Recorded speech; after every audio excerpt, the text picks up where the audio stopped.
નમસ્કાર વિદ્યાર્થી મિત્રો, પાઠક સ્કૂલ અમરેલી ધોરણ 5 વિષય ગણિત પ્રકરણ 10 10મો અને 100મો ભાગ. એની અંદર સ્વાપોથીમાં આપણે પ્રશ્ન 14 સુધી શીખી ગયા છીએ. આજે આપણે ક્વેશ્ચન નંબર 15 છે એનાથી સ્ટાર્ટ કરીશું. 15મો દાખલો છે સરવાળા કરો. એટલે અહીંયા આપણે દશાંશ સંખ્યાઓ છે એના સરવાળા કરવાના છે. તો દશાંશ સંખ્યાઓના સરવાળા કરવા માટે હંમેશા સંખ્યાઓ છે એને દશાંશ ચિહ્નની નીચે બીજી સંખ્યાનું દશાંશ ચિહ્ન આવે એ રીતે ગોઠવવામાં આવે છે. અને દશાંશ ચિહ્ન છે એના પછીના અંકો સરખા બને એ પ્રમાણે સંખ્યાઓને ફેરવવામાં આવે છે. અને પછી આપણે જે રીતે સરવાળો કરીએ છીએ એ જ પ્રમાણે સરવાળો કરવાનો રહેશે. તો આપણે આ ઉદાહરણો આપેલા છે એની મદદથી શીખીએ. 0.4 પ્લસ 0.3 એટલે આપણે આ રીતે લખીએ 0.4 પ્લસ 0.3. આ દશાંશ ચિહ્ન અહીંયા છે એની નીચે જ દશાંશ ચિહ્ન આવે એ રીતે આપણે સંખ્યાઓને ગોઠવી દીધી છે. હવે સરવાળો કરવાનો છે તો આપણે જે રીતે સંખ્યાઓનો સરવાળો કરીએ છીએ એ જ રીતે કરતા જઈએ. એકમના અહીંયા 4 છે, અહીંયા 3 છે. 4 વત્તા 3 એટલે 7. તો અહીંયા 7 લખીશું. દશાંશ ચિહ્ન છે એની નીચે જ જવાબમાં પણ દશાંશ ચિહ્ન. 0 પ્લસ 0 એટલે 0. તો અહીંયા જવાબ થશે 0.7. એ જ રીતે બીજું છે 0.9 પ્લસ 0.8. તો આપણે દશાંશ ચિહ્નની નીચે જ દશાંશ ચિહ્ન આવે એ રીતે સંખ્યાઓને ગોઠવી દઈએ. 0.9 પ્લસ 0.8. 9 પ્લસ 8 એટલે 17. તો 17 ના 7 વધી 1. 1 વત્તા 0 વત્તા 0 એટલે 1. હવે દશાંશ ચિહ્ન છે એની નીચે જ દશાંશ ચિહ્ન. તો જવાબ થશે 1.7. ત્યાર પછી છે 1.3 પ્લસ 0.6. તો આ એક દાખલો છે એ તમારે હોમવર્કમાં કરવાનો છે. ત્યાર પછી છે 0.8 પ્લસ 14.9. તો પોઈન્ટની નીચે પોઈન્ટ આવે એ રીતે આપણે ગોઠવી દઈએ. 0.8 પ્લસ 14.9. 8 વત્તા 9 એટલે 17. 17 ના 7 વધી 1. 1 વત્તા 0 વત્તા 4 એટલે 5. તો અહીંયા લખશું 5. અને અહીંયા કાંઈ ન હોય તો 0 આપણે ગણી શકીએ. 0 પ્લસ 1 એટલે 1. દશાંશ ચિહ્ન છે એની નીચે જ દશાંશ ચિહ્ન. તો જવાબ થશે 15.7. ત્યાર પછી છે 4.32 પ્લસ 3.8. તો દશાંશ ચિહ્નની નીચે દશાંશ ચિહ્ન આવે એ રીતે આપણે સંખ્યાઓને લખી લઈએ. હવે અહીંયા 2 છે, અહીંયા કાંઈ નથી. તો પોઈન્ટ પછીની જે સંખ્યા છે અહીંયા એની પાછળ આપણે ગમે એટલા શૂન્ય ઉમેરી શકીએ. તો અહીંયા આપણે સરખા દશાંશ સ્થળવાળી સંખ્યા બને એ માટે અહીંયા શું લખી નાખીએ? 0. પોઈન્ટ છે એની નીચે જ પોઈન્ટ મૂકી દઈએ. 2 વત્તા 0 એટલે 2. 3 વત્તા 8 એટલે 11. 11 ના 1 વધી 1. 1 વત્તા 4 એટલે 5. 5 વત્તા 3 એટલે 8. તો જવાબ થશે 8.12. ત્યાર પછી છે 13.09 પ્લસ 6.48. તો દશાંશ ચિહ્નની નીચે જ દશાંશ ચિહ્ન આવે એ રીતે સૌથી પહેલાં આપણે સંખ્યાઓને લખી લઈએ. દશાંશ ચિહ્નની નીચે જ દશાંશ ચિહ્ન. 9 વત્તા 8 એટલે 17. 17 ના 7 વધી 1. 1 વત્તા 0 એટલે 1. 1 પ્લસ 4 એટલે 5. 3 પ્લસ 6 એટલે 9. 1 અહીંયા કાંઈ ન હોય તો આગળ શું હોય? 0. 1 પ્લસ 0 એટલે 1. તો જવાબ થશે 19.57. ત્યાર પછી છે દાખલા નંબર 16 બાદબાકી કરો. તો બાદબાકી માટે પણ આપણે એ જ પ્રમાણે કરવાનું રહેશે. દશાંશ ચિહ્નની નીચે દશાંશ ચિહ્ન આવે એ પ્રમાણે સંખ્યાઓને ગોઠવી દેવાની. તો અહીંયા આપણે લખીએ 0.9 માઇનસ 0.2. પોઈન્ટ છે એની નીચે જ પોઈન્ટ. હવે આપણે જે રીતે સંખ્યાઓની બાદબાકી કરીએ છીએ એ જ પ્રમાણે કરી લઈએ. 9 માઇનસ 2 એટલે 7. અને 0 માઇનસ 0 એટલે 0. તો જવાબ થશે 0.7. ત્યાર પછી છે 1.4 માઇનસ 0.2. તો આ દાખલો છે એ તમારે હોમવર્કમાં કરવાનો રહેશે. ત્યાર પછી છે 3.8 માઇનસ 1.9. તો 3.8 માઇનસ 1.9 આ રીતે પોઈન્ટની નીચે પોઈન્ટ આવે એ પ્રમાણે આપણે સંખ્યાઓને ગોઠવી દીધી. હવે પોઈન્ટની નીચે જ પોઈન્ટ મૂકી દઈએ અને સંખ્યા છે એની બાદબાકી કરીએ. 8 એમાંથી 9 બાદ નહીં થાય એટલે શું લેશું? દસકો. 10 + 8 એટલે 18 અને 3માંથી 1 જાય તો 2. 18માંથી 9 જાય તો 9 અને 2માંથી 1 જાય એટલે 1. તો જવાબ થશે 1.9. ત્યાર પછી છે 4.2 માઇનસ 2.84. તો પોઈન્ટની નીચે પોઈન્ટ આવે એ પ્રમાણે સૌથી પહેલાં સંખ્યાને ગોઠવી દઈએ. 4.2 માઇનસ 2.84. હવે અહીંયા દશાંશ ચિહ્ન પછી એક જ અંક છે, જ્યારે અહીંયા 2 છે, તો આપણે આ સંખ્યાને દશાંશ ચિહ્ન પછી 2 અંકો બને એ માટે અહીંયા શું લખી દઈશું? 0. હવે બાદબાકી કરીએ. પોઈન્ટની નીચે પોઈન્ટ. 0માંથી 4 જાય નહીં તો શું લેવો પડશે? દસકો. 0 + 10 એટલે 10 અને 2માંથી 1 જાય તો 1. 10માંથી 4 જાય તો 6. હવે 1માંથી 8 નહીં જાય એટલે દસકો લેવો પડશે. 1 + 10 એટલે 11 અને 4માંથી 1 જાય તો 3. 11માંથી 8 જાય એટલે 3 અને 3માંથી 2 જાય એટલે 1. તો જવાબ થશે 1.36. પાંચમો દાખલો છે 3 - 1.62. હવે 3 છે એ પૂર્ણ સંખ્યા છે એટલે 3.00 લખી શકીએ. અહીંયા પોઈન્ટ પછી 2 અંક છે એટલે આપણે અહીંયા 2 0 લખેલા છે. -1.62. બંને સંખ્યામાં પોઈન્ટ પછી 2 અંકો થઈ ગયા. પોઈન્ટની નીચે પોઈન્ટ. હવે બાદબાકી કરી લઈએ. 0માંથી 2 નહીં જાય એટલે અહીંયા 10. અહીંયા 0 છે એટલે શું મૂકી દઈશું? 9 અને 3માંથી 1 જાય તો 2. 10માંથી 2 જાય તો 8. 9માંથી 6 બાદ કરીએ એટલે 3 અને 2માંથી 1 બાદ કરીએ એટલે 1. તો જવાબ થશે 1.38. ત્યાર પછી છે 16.3 માઇનસ 9.31. તો 16.3 માઇનસ 9.31. પોઈન્ટની નીચે પોઈન્ટ આવે એ રીતે સંખ્યાને ગોઠવી દીધી. હવે અહીંયા 2 અંકો છે, જ્યારે અહીંયા પોઈન્ટ પછી એક જ અંક છે, તો અહીંયા 2 અંકો લાવવા આપણે આની ઉપર કંઈ નથી તો શું મૂકી દઈશું? 0. પોઈન્ટ છે એની નીચે જ પોઈન્ટ મૂકી દઈએ અને હવે બાદબાકી કરીએ.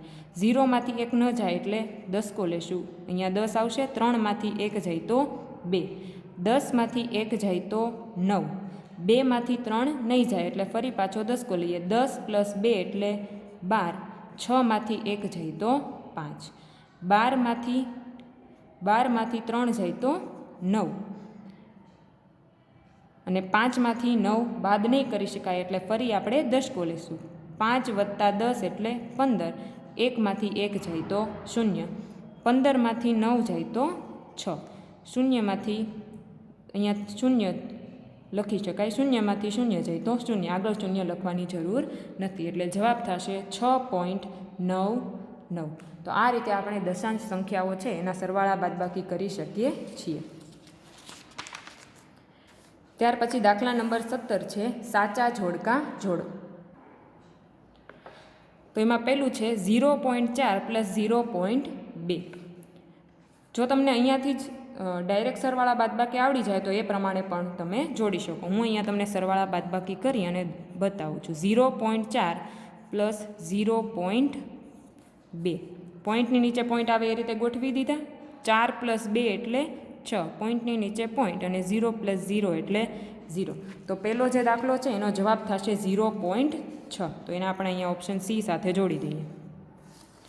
બીજું છે 0.4 - 0.2. પોઈન્ટની નીચે પોઈન્ટ આવે એ રીતે ગોઠવી દીધા. 4માંથી 2 જાય તો 2. પોઈન્ટની નીચે પોઈન્ટ અને 0માંથી 0 જાય તો 0. તો બીજાનો જવાબ થશે 0.2.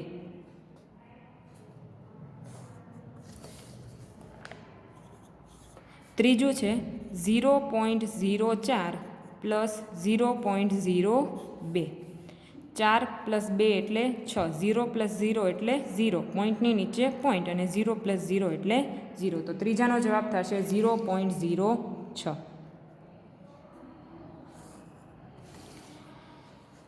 ચોથો દાખલો છે 0.04 માઇનસ 0.02.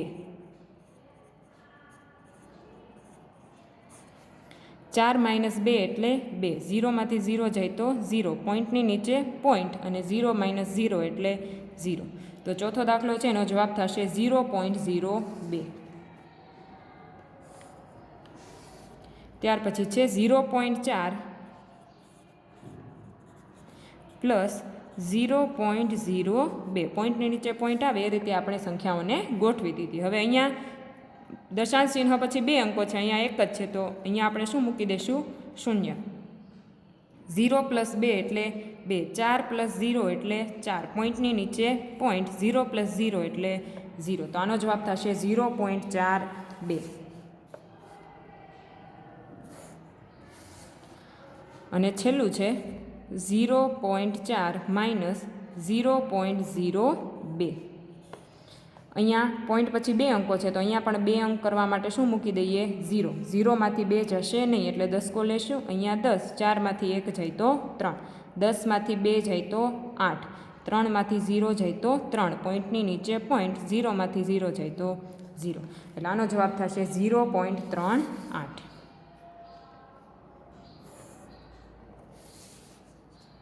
દાખલા નંબર 18 છે નીચેની આકૃતિઓ પરથી દશાંશ સંખ્યાઓ જણાવો.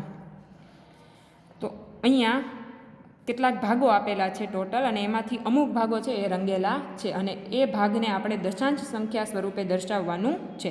સાદા અપૂર્ણાંકના સ્વરૂપમાં દર્શાવતા તો આપણને આવડે જ છે. ટોટલ કેટલા આવા ચોરસ છે? 1, 2, 3, 4 અને 5 એવી 2 લાઈન, એટલે ટોટલ 10 ચોરસ છે. તો આપણે છેદમાં લખશું 10. એમાંથી કેટલા ભાગ છાંયાંકિત કરેલા છે? 1, 2, 3, 4, 5, 6. એટલે અંશમાં કેટલા આવશે? 6.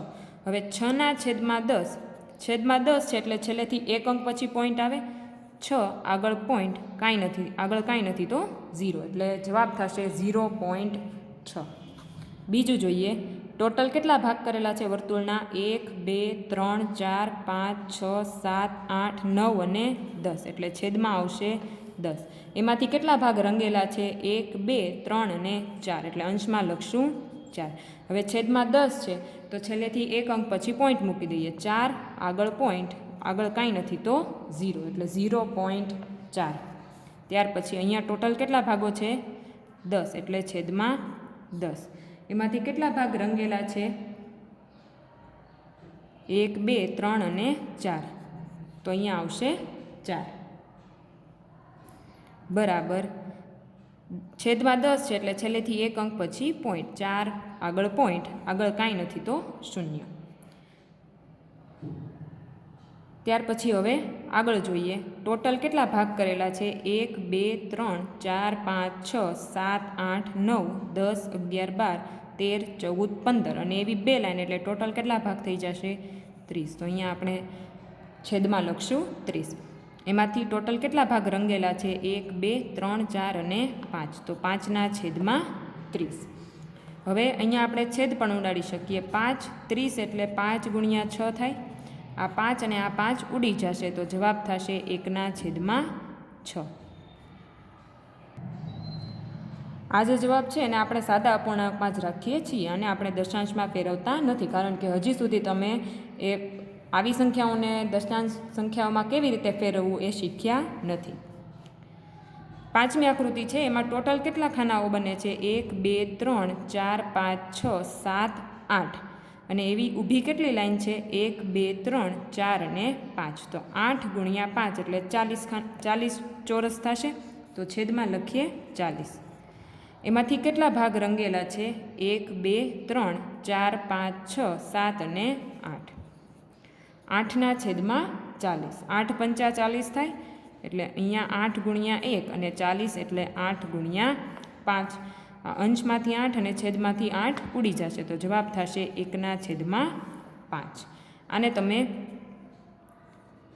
0.2 છે એ સ્વરૂપે પણ લખી શકાય. ત્યાર પછી છઠ્ઠું જોઈએ, ટોટલ કેટલા ચોરસ છે?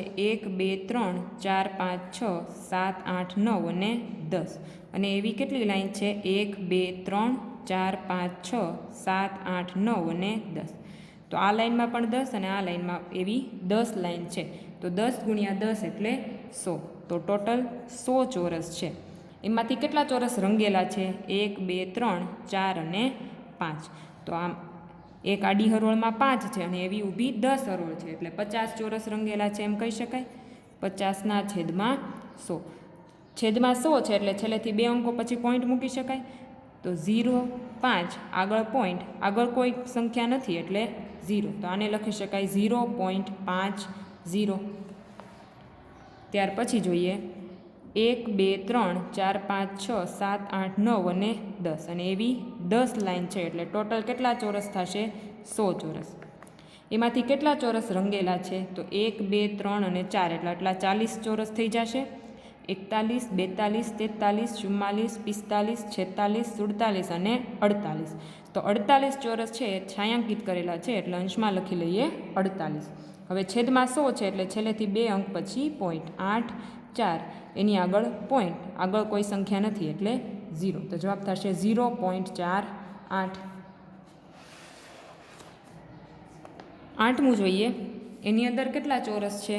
1 2 3 4 5 6 7 8 9 અને 10. એક આડી હરોળમાં 10 છે અને એવી ઊભી કેટલી હરોળ છે? 1 2 3 4 5 6 7 8 9 અને 10. 10 ગુણ્યા 10 એટલે 100. તો છેદમાં લખશું 100. કેટલા ભાગ છાંયાંકિત કરેલા છે? તો 1 2 3 4 અને 5. અને એવી ઊભી 10 લાઈન એટલે 50 થશે. આ 51 52 53 54 અને 55. તો અંશમાં લખીશું 55. છેદમાં 100 છે એટલે છેલ્લેથી 2 અંક પછી પોઈન્ટ. 5 5 આગળ પોઈન્ટ, આગળ કોઈ સંખ્યા નથી એટલે 0. તો જવાબ થશે 0.55. ત્યાર પછી અહીંયા કેટલા ચોરસ છે? 100. એટલે છેદમાં લખીશું 100. એમાંથી કેટલા ચોરસ રંગેલા છે? તો 1 2 3 4 5 6 7. 7 આડી લાઈન અને એવી ઊભી 10 લાઈન એટલે 7 ગુણ્યા 10 એટલે 70. છેદમાં 100 છે એટલે છેલ્લેથી 2 અંક પછી પોઈન્ટ. 0 7 પોઈન્ટ અને આગળ 0. 0.70. દર્શાવેલ દશાંશ સંખ્યા પ્રમાણે રંગ પૂરો. પહેલું છે 0.55. હવે 0.55 અને સાદા અપૂર્ણાંકમાં ફેરવીએ તો 55 છેદમાં 100 થાય. પોઈન્ટ પછી 2 અંક એટલે છેદમાં કેટલા આવશે? 100. તો જો 100 ટોટલ ખાના હોય તો એમાંથી તમારે કેટલામાં રંગ પૂરવાનો રહેશે? 55 ખાનામાં રંગ પૂરવાનો રહેશે. તો તમને અહીંયા જે ચોરસ આપેલા છે એ 100 છે. તમારે એમાંથી 55 જે નાના નાના ચોરસ છે એની અંદર તમારો મનપસંદ રંગ પૂરવાનો રહેશે. અહીંયા છે 0.05 એટલે 5 છેદમાં પોઈન્ટ પછી 2 અંક એટલે છેદમાં કેટલા આવી જશે? 100. તો ટોટલ 100 ખાના છે, એમાંથી 5 ખાનાઓની અંદર તમારે મનપસંદ રંગ પૂરવાનો છે. ત્યાર પછી છે 0.4. તો 0.4 એટલે આમ લખાય 4/10. તો 10 ખાના હોય એમાંથી 4 ખાનામાં રંગ પૂરવાનો. પણ અહીંયા આપણને કેટલા ટોટલ ચોરસ આપેલા છે? 100. તો આને આપણે છેદમાં 100 આવે એ પ્રમાણે ફેરવી દઈએ. 10ને કેટલા વડે ગુણીએ કે 100 આવે? 10 વડે. તો આપણે અંશ અને છેદને 10 વડે ગુણી દઈએ. તો 4 ગુણ્યા 10 એટલે 40 અને 10 ગુણ્યા 10 એટલે 100. તો અહીંયા ટોટલ આપણને 100 ચોરસ આપેલા છે, તો એમાંથી આપણે 40 ચોરસની અંદર રંગ પૂરવાનો રહેશે. ત્યાર પછી છે ચોથું 1.08. એક પૂર્ણાંક એટલે એક આ આખા બોક્સની અંદર તમારે રંગ પૂરવાનો રહેશે. અને ત્યાર પછી છે 0.8. 1.08 એને આમ લખી શકાય 1 + 0.08. એટલે આ એક આખું બોક્સ, મોટું બોક્સ, આખો ચોરસ. અને પછી બીજું ચોરસ છે એની અંદર 0.08 એટલે 8/100 થાય. તો આ એક ચોરસ આખો અને બીજો ચોરસ જે છે એની અંદર 100 સરખા ભાગ પૈકીના 8 ભાગ.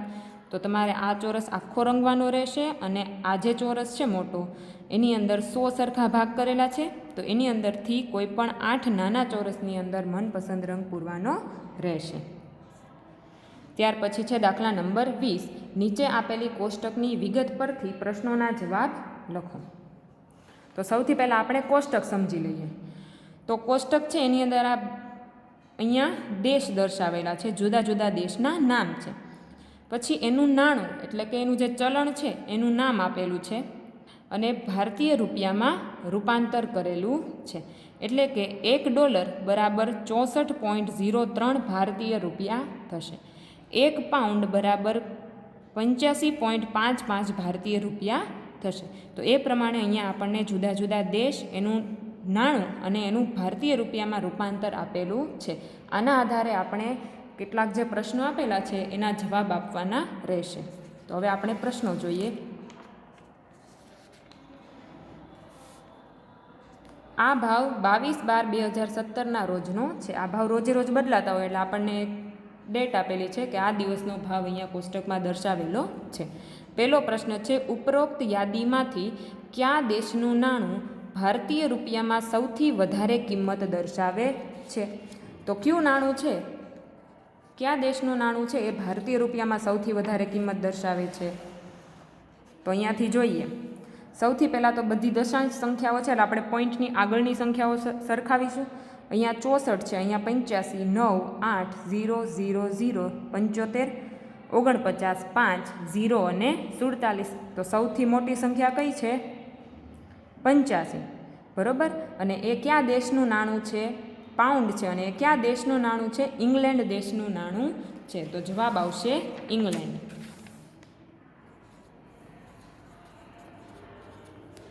બીજો સવાલ છે, ઉપરોક્ત યાદીમાંથી કયા દેશનું નાણું ભારતીય રૂપિયામાં સૌથી ઓછી કિંમત દર્શાવે છે? તો હવે આપણે સૌથી નાની સંખ્યા શોધવાની છે. તો પોઈન્ટની આગળ સૌથી નાની સંખ્યા કઈ થશે? 0. અહીંયા પણ 0, અહીંયા પણ 0 અને અહીંયા પણ 0. તો હવે પોઈન્ટ પછીની સંખ્યાઓ સરખાવીએ. અહીંયા 5 છે, અહીંયા પોઈન્ટ પછી 6 છે, અહીંયા 4 છે અને અહીંયા 0 છે. તો 0 સૌથી નાના થાય એટલે આ સંખ્યા સૌથી નાની છે. તો એ કયા દેશનું નાણું છે? દક્ષિણ કોરિયાનું નાણું છે. એટલે બીજા પ્રશ્નનો જવાબ થશે દક્ષિણ કોરિયા.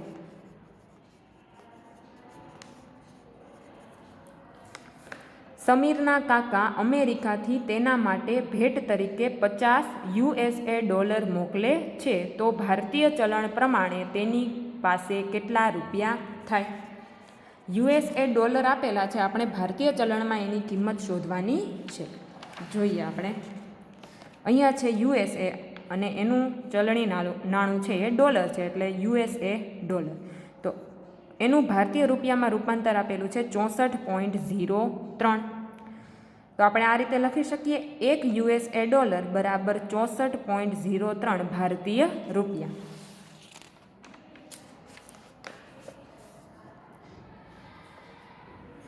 $1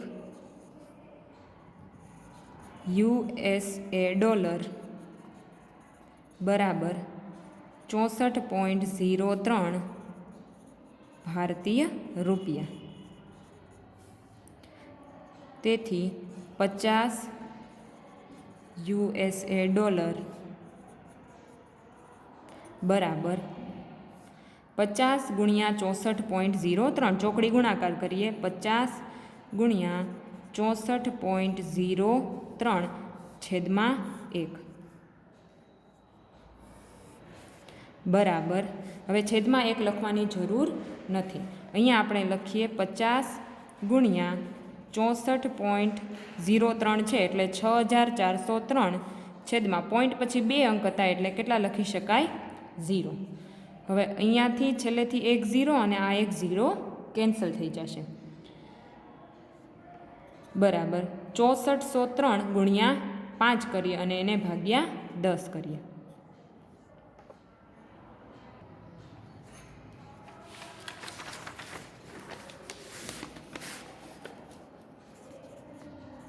$6403 ગુણ્યા 5, 5 ગુણ્યા 3 15 વધી 1, 5 ગુણ્યા 0 0, 0 વત્તા 1 એટલે 1, 5 ગુણ્યા 4 એટલે 20, 20ના શૂન્ય વધી 2, 5 ગુણ્યા 6 એટલે 30, 30 અને 2 32. તો જવાબ થશે 32,015. 32,015 છેદમાં 10. હવે છેદમાં 10 છે તો છેલ્લેથી 1 અંક પછી પોઈન્ટ મૂકી દઈએ. છેલ્લેથી એક અંક પછી પોઈન્ટ, એટલે અહીંયા પોઈન્ટ આવી જશે. તો જવાબ થશે 3201.5 ભારતીય રૂપિયા.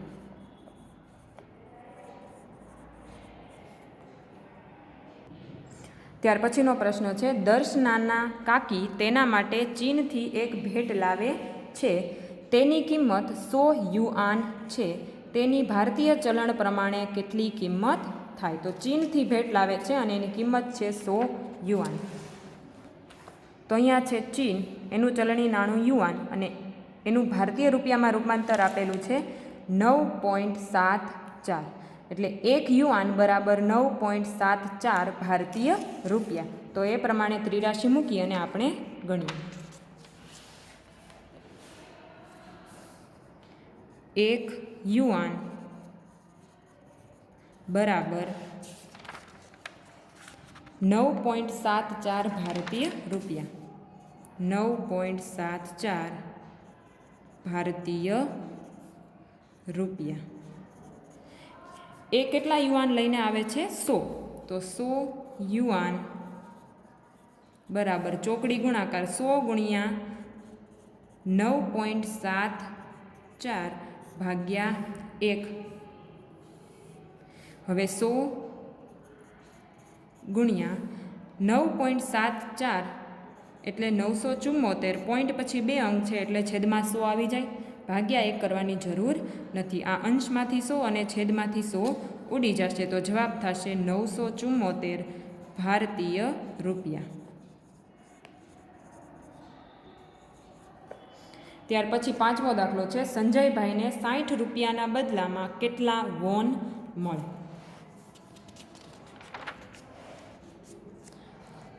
વોન છે એની કિંમત આપણે શોધવાની છે.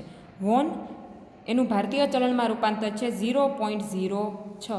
તો અહીંયા આપણે એમ કહી શકીએ કે 0.06 ભારતીય રૂપિયા બરાબર 1 વોન. 0.06 ભારતીય રૂપિયા બરાબર 1 વોન. તેથી 60 ભારતીય રૂપિયા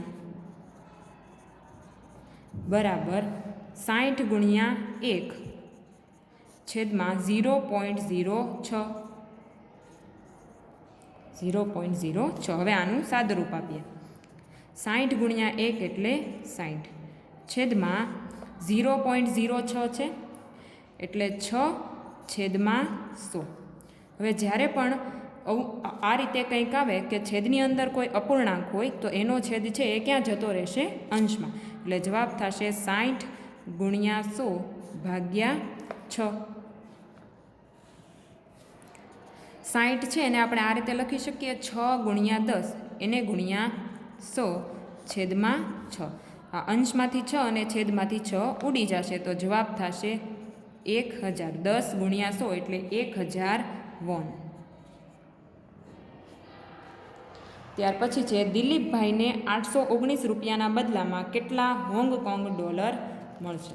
તો આપણે રૂપિયા અને હોંગકોંગ ડોલર વિશેનો સંબંધ જોઈએ. અહીંયા છે હોંગકોંગ, એનું ચલણી નાણું ડોલર. તો 1 હોંગકોંગ ડોલર બરાબર 8.19 ભારતીય રૂપિયા થાય છે. આપણે રૂપિયા છે એને ડોલરમાં ફેરવવાના છે. તો આપણે આ રીતે ઉલટું પણ લખી શકીએ કે 8.19 ભારતીય રૂપિયા થાય ત્યારે 1 હોંગકોંગ ડોલર થશે. 8.19 ભારતીય રૂપિયા બરાબર 1 હોંગકોંગ ડોલર. તેથી 819 ભારતીય રૂપિયા બરાબર 819 ગુણ્યા 1 છેદમાં 8.19 બરાબર 819 ગુણ્યા 1 એટલે 819 છેદની અંદર 8.19 એટલે 819 પોઈન્ટ પછી 2 અંક છે એટલે છેદમાં કેટલા આવશે? 100 બરાબર. હવે અહીંયા છેદમાં અપૂર્ણાંક છે તો એનો છેદ ક્યાં જતો રહેશે? અંશમાં. એટલે 819 ગુણ્યા 100 છેદમાં 819. અંશમાંથી 819 અને છેદમાંથી 819 કેન્સલ થઈ જશે, તો અંશમાં 100 વધે છે એટલે જવાબ થશે 100 હોંગકોંગ ડોલર.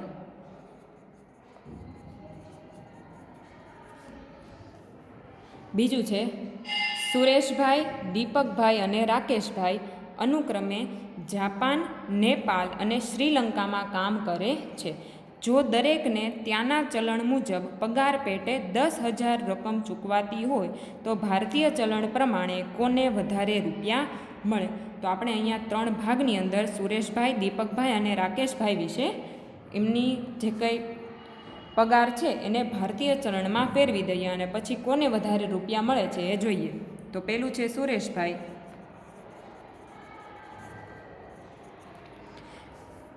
સુરેશભાઈ જાપાન, એટલે આપણે જાપાનનું ચલણી નાણું જોઈએ.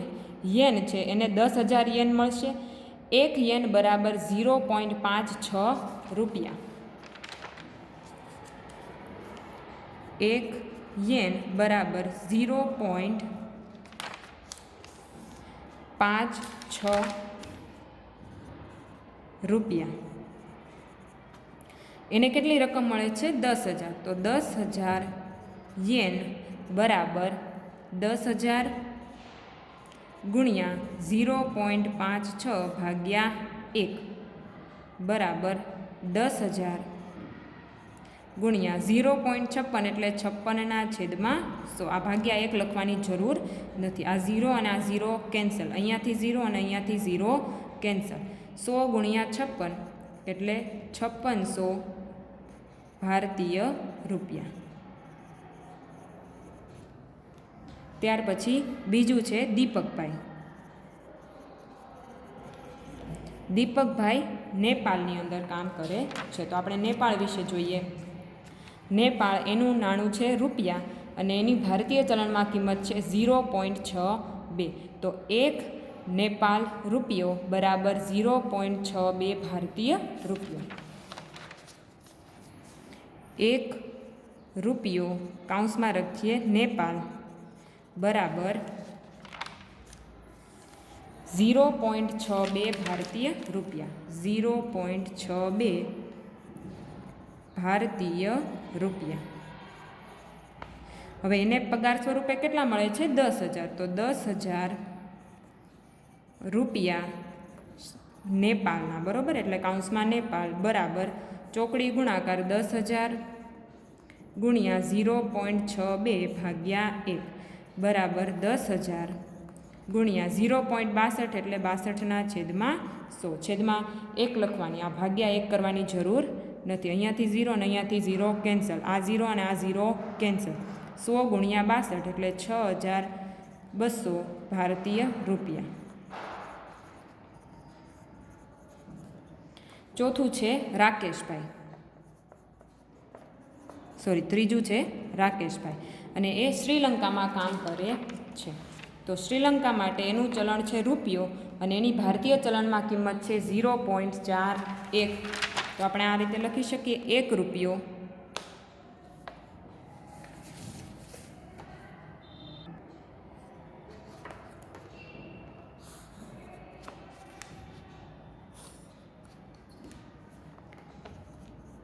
રૂપિયો કાઉન્સમાં શ્રીલંકા બરાબર 0.41 ભારતીય રૂપિયા.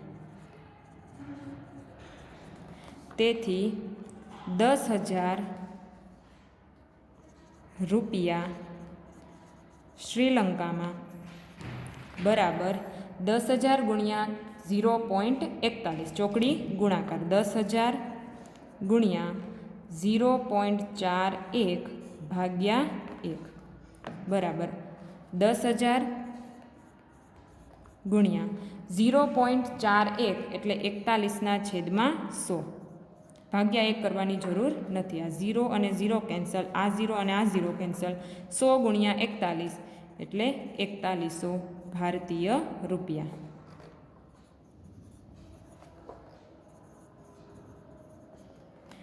તો ત્રણેયને આપણે ભારતીય રૂપિયામાં ફેરવી દીધા. હવે કોની પાસે કોને વધારે રૂપિયા મળે છે?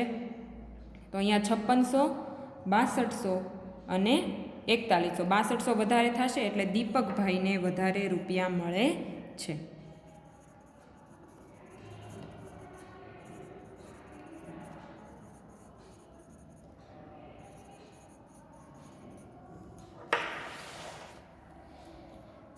પ્રીનુના પિતાજી સિંગાપુરમાં કામ કરે છે. તેમને પગાર પેટે 1000 સિંગાપુર ડોલર મળે છે. અરુણના પિતાજી ઓસ્ટ્રેલિયામાં કામ કરે છે. તેમને પગાર પેટે 980 ઓસ્ટ્રેલિયન ડોલર મળે છે. તો પગાર પેટે ભારતીય ચલણ પ્રમાણે કોને વધારે રૂપિયા મળે છે? તો આપણે બંનેને ભારતીય ચલણની અંદર ફેરવી લઈએ. પહેલું છે પ્રીનુના પિતાજી,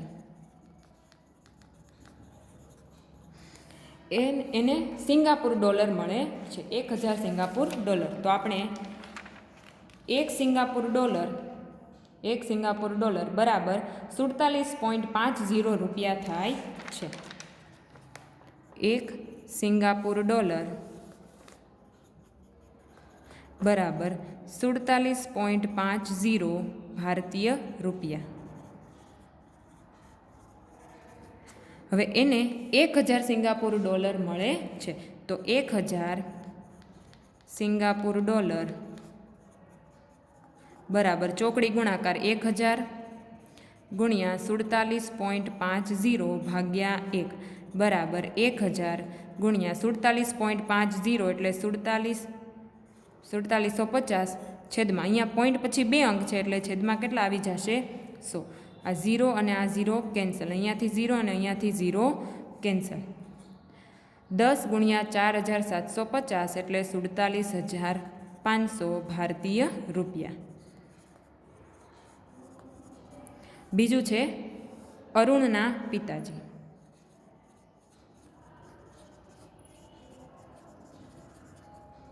એને 980 ઓસ્ટ્રેલિયન ડોલર મળે છે. તો આપણે ઓસ્ટ્રેલિયન ડોલર છે એનો ભારતીય રૂપિયામાં રૂપાંતર જોઈ લઈએ. 1 ઓસ્ટ્રેલિયન ડોલર બરાબર 49.45 ભારતીય રૂપિયા. 1 ઓસ્ટ્રેલિયન ડોલર બરાબર 49.45 ભારતીય રૂપિયા.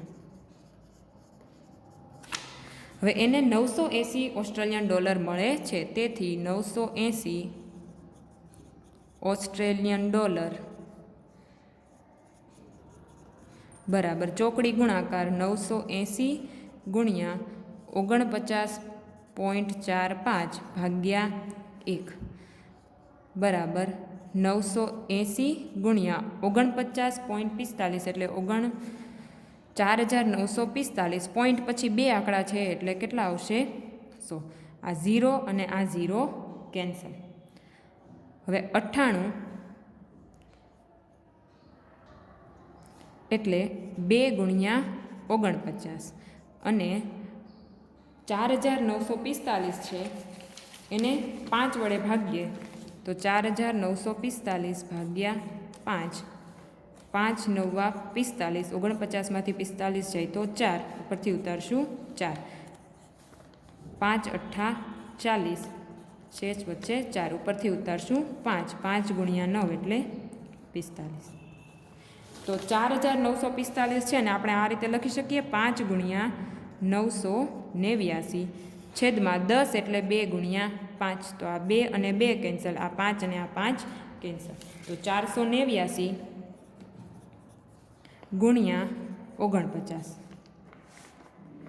0, 4 ગુણ્યા 4 એટલે 16, વધી અહીંયા આવશે 1, 4 ગુણ્યા 8 એટલે 32, 32 અને 1 33, એના 3 વધી 3, 4 ગુણ્યા 9 એટલે 36, 36 અને 3 49, પ્લસ 9 ગુણ્યા 4 એટલે 36, 6 વધી 3, 9 ગુણ્યા 8 એટલે 72, 72 અને 3 75, 5 વધી 7, 9 ગુણ્યા 9 એટલે 81, 81 વત્તા 7 એટલે 88, 6, 6 વત્તા 5 11, 1 વધી 1, 8 ને 3 11 અને 1 12, 12 ના 2 વધી 1, 9 અને 1 10, 10 અને 8 18, 18 ના 8 વધી 1, 3 અને 1 4. તો જવાબ થશે 48,216.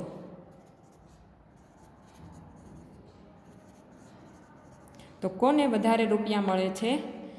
અરુણના પિતાજીને વધારે રૂપિયા મળે છે. તો જવાબ થશે અહીંયા અરુણના પિતાજીને.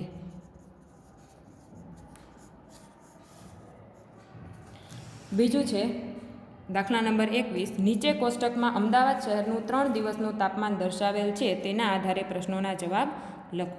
તો સોમવાર, મંગળવાર અને બુધવાર. હવે મહત્તમ તાપમાન એટલે કે દિવસ દરમિયાન મેક્સિમમ તાપમાન કેટલું હતું એ આપેલું છે, અને દિવસ દરમિયાન ન્યૂનતમ તાપમાન એટલે ઓછામાં ઓછું તાપમાન કેટલું હતું એ કોષ્ટકમાં દર્શાવવામાં આવેલું છે. એના આધારે આપણે પ્રશ્નોના જવાબ કહેવાના છે. તો કયો દિવસ સૌથી ગરમ છે? હવે સૌથી ગરમ હોય તો એનું ટેમ્પરેચર સૌથી વધારે હોય. તો અહીંયા ટેમ્પરેચર ક્યાં સૌથી વધારે છે? તો 35.8 એ સૌથી ઊંચું ટેમ્પરેચર છે. એટલે કયો વાર આવશે? મંગળવાર. મંગળવાર સૌથી ગરમ છે. સોમવારના મહત્તમ અને ન્યૂનતમ તાપમાન વચ્ચેનો તફાવત કેટલો છે? તો સોમવાર એનું મહત્તમ તાપમાન 35.4 અંશ સેલ્સિયસ અને ન્યૂનતમ તાપમાન એટલે 23.9 અંશ સેલ્સિયસ. હવે આપણે અહીંયા પોઈન્ટની નીચે પોઈન્ટ આવે એ પ્રમાણે ગોઠવી દીધા. તફાવત એટલે બાદબાકી. 4માંથી 9 નહીં જાય, 10 લઈએ, 4 + 10 એટલે 14, 5માંથી 1 જાય તો 4, 14માંથી 9 જાય તો 5, પોઈન્ટની નીચે પોઈન્ટ મૂકી દઈએ. 4માંથી 3 જાય તો 1 અને 3માંથી 2 જાય તો 1.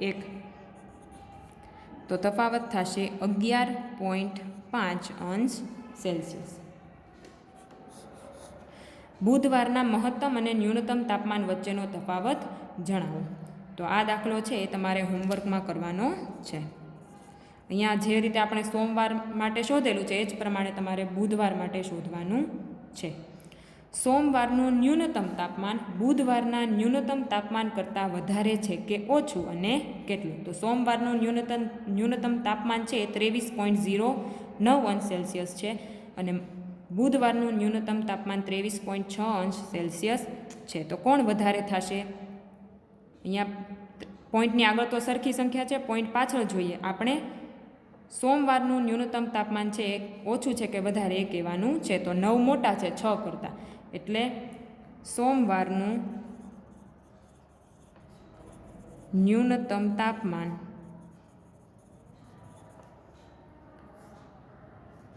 બુધવારના ન્યૂનતમ તાપમાન કરતાં વધારે છે. અહીંયા 23.6 છે, જ્યારે અહીંયા 23.9 છે. તો આ વધારે છે એટલે આપણે શું લખ્યું? વધારે. હવે કેટલું વધારે છે એ શોધવું હોય તો બંનેની શું કરી દેવી પડે? બાદબાકી. 23.9 - 23.6. પોઈન્ટની નીચે પોઈન્ટ. 9માંથી 6 જાય તો 3, 3માંથી 3 જાય તો 0 અને 2માંથી 2 જાય તો 0. તો કેટલું વધારે છે? 0.03 અંશ સેલ્સિયસ વધારે છે. મંગળવારના મહત્તમ તાપમાન અને બુધવારના ન્યૂનતમ તાપમાન વચ્ચેનો તફાવત કેટલો છે? તો મંગળવારનું મહત્તમ તાપમાન બરાબર 35.8 અંશ સેલ્સિયસ અને બુધવારનું ન્યૂનતમ તાપમાન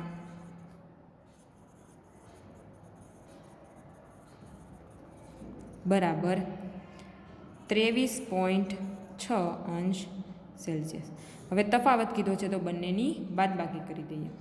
પોઈન્ટની નીચે પોઈન્ટ. 8માંથી 6 જાય તો 2, 5માંથી 3 જાય તો 2 અને 3માંથી 2 જાય તો 1, એટલે 12.2 અંશ સેલ્સિયસ. ત્યાર પછી છે નીચેનું કોષ્ટક પૂર્ણ કરો. તો અહીંયા અપૂર્ણાંક અને દશાંશ અપૂર્ણાંક, આ જે આકાર આપેલો છે એના છાંયાંકિત ભાગને અપૂર્ણાંક સ્વરૂપે પણ લખવાનો છે અને દશાંશ સ્વરૂપે પણ લખવાનો છે. તો અહીંયા જોઈએ આપણે ટોટલ કેટલા ભાગ છે? 1, 2, 3, 4, 5, 6, 7, 8, 9 અને 10, એટલે છેદમાં આવશે 10. એમાંથી કેટલા ભાગ રંગેલા છે? 1, 2 અને 3, તો અંશમાં આવશે 3, એટલે આ સાદા અપૂર્ણાંકમાં થઈ ગયું.